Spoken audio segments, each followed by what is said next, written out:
Gaur marka berri bat ezagutzen emotera etorri gara.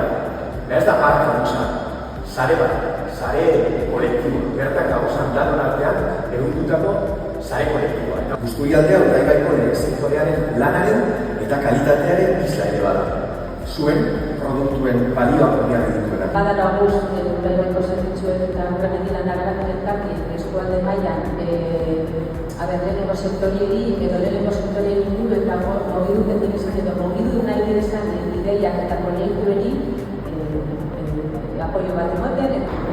Sektore garratu eta irakurtu baten nontasun irudiak horren duzen dugu. Eta horrek bizi eta egiteko modu baten oinarrizek esartzeko galtzera bat. Jende asko dira lanien gutietan, marka edo sare honen atertibari, eta nik uste dut aterti honek indar asko zola eskualdeari eta bai lehenengo sektorean.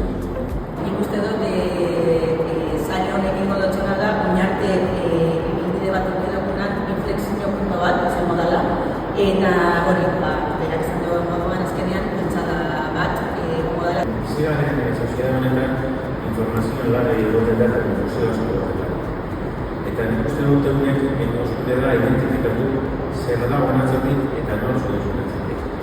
Eta askotan, gizarteak ez dugu sensibilidea nahikoa den sektorekiko, eta ez dugu ikusten hor atzean dagoen esfortzu guztizten. Uste dut, marka honek horretara lagunduko zule eta etortuko dugula den sektorea komarko.